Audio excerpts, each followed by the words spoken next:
welcome to Like Maria. Today, Maria and I are going to have a conversation about how to write essays. This is something that comes up all the time and something that students worry about.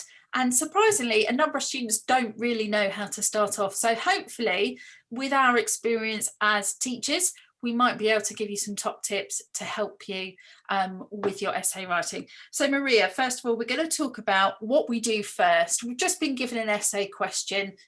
What do we do with it? Well, it's really important. First thing to do is to read the question out loud to yourself if possible, underline the key words. The biggest thing that happens to students when they fail writing an essay is that they haven't spent enough time digesting the question. So look really carefully at the key words, and then I would suggest make a list of synonyms that you're going to use. So if it says, how does Shakespeare present courage, you might want to just list down along courage things like bravery, if it's to do with physical courage or emotional courage and things like that. So really focus in on that word. And of course, really be careful to address the question really clearly. Is it about exploring, building a for or against argument? Really engage with the language of the question. Next, of course, you need to assemble all your resources around you. So you might have been doing some looking up on the internet, you might have textbook recommendations, you might have your notes from class, from some lectures you've been to, and also, of course, your own ideas. So just jot down your own initial responses to this question, because that's what will really set you apart. Not that you're just churning out other people's ideas, but that you've sat and considered this question. And if you're dealing with a text, a literary text or a film text, a media text, whatever it is, that you've gone to the right places in the text to harvest your information from the essay. Yeah, I mean, it's often the case that, well, it's always the case really, that a teacher never sets an essay on something that you haven't already studied. So you're bound to have some stuff in your notes, aren't you, that's useful. And one of the biggest issues for students, I would say, is they make all these notes, but actually they don't bother looking back at them at all. Yeah. So this is a time to really bring them together, make use of them, and often you'll find that the answer is there in your notes anyway. So if you can kind of look back at that and kind of think about whether you agree or disagree with the things that you put, that's a really good starting point. Absolutely. So you've got all your notes in front of you, you've read the question, you've really got in your head what it is you need to begin to say. What do you do next, Caroline? Well, I would say now is the time to make a plan. It's to think about how you're going to use all of that information, what sort of argument you're going to put across. And chances are there's no way that you can use absolutely everything that you have noted down in your preparation. So as painful as it sounds, you've got to be prepared to reject some of those ideas, to edit them out and just kind of concentrate on the things that you think are the strongest points. I like to go through as well and just number the order that I'm going to mention those points, and that helps me just get a sense of flow to the essay and a sense of argument. There's no point kind of jumping around too much. You want things that kind of build on maybe a previous point or develop or challenge a previous point. So it's important to think about where they're going to come in the essay. Is there anything you would add there, Maria? I think you're absolutely right. I think one thing students really tend to do, which makes it not a great essay, is try and pack everything, every tiny bit of knowledge in, but also that there are no transition between points. So it ends up like 5 paragraphs, but you can't really see as a reader how the argument or discussion is developing and how these points are related. So a really good essay will start in the introduction, talking about, briefly mentioning the points that they are going to discuss and suggesting how they are linked. And those linking phrases and the ideas, I think your point about numbering is really good, because you can play around, drag paragraphs around the screen, etc. Yeah. One thing I would say is a lot of people are put off by planning, and by planning we don't mean, you know, reams and reams of detailed planning. A plan could just be 5 or 6 phrases or even words. with then just a page number to reference your text, or a frame number, or whatever it is in your films. And maybe including a little bit of theory, a name of a theorist, or a piece of context. So we're not talking about much more than kind of maximum 50 words on the page for a plan. It's not a big deal, because ultimately you'll have to get used to planning at speed in an exam.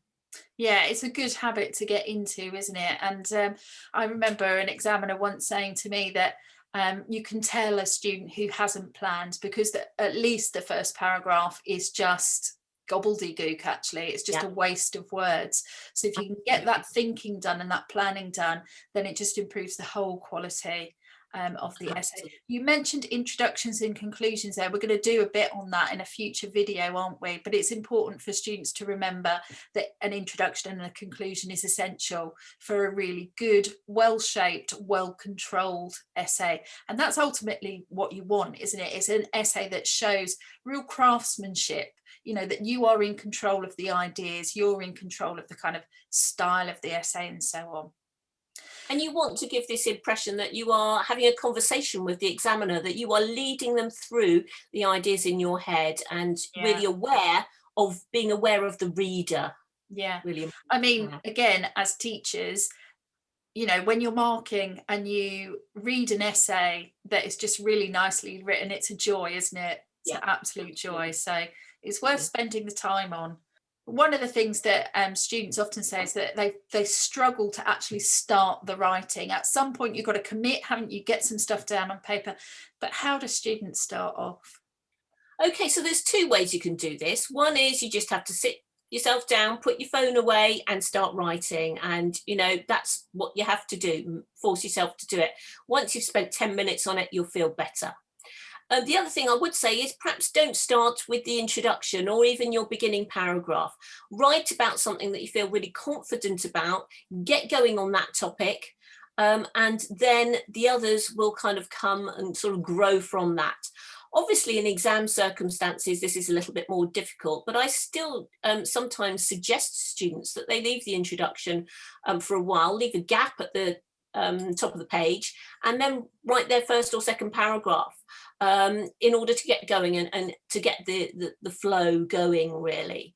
So that's pretty much what I would suggest. But the long and the short of it is that you are studying, you have been asked to do an essay. Stop procrastinating, stop putting it off. You know, we've been students, we know what it's like.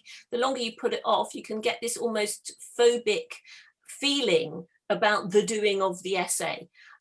So absolutely, just start. Get started with something, even if it's not at the start of the essay. Get started with something and it'll feel better. And then you can always edit. Yes, well, that was going to be the next thing that I suggested. What sort of things would you suggest that students do before they actually hand it in? How important is checking, would you say? Well, I would advise students really to check, firstly, for typos and grammar. Even if you're word processing, some things will slip by and not be picked up because you've used the wrong type of word for there or something along those lines. So really important to format it nicely and look professional.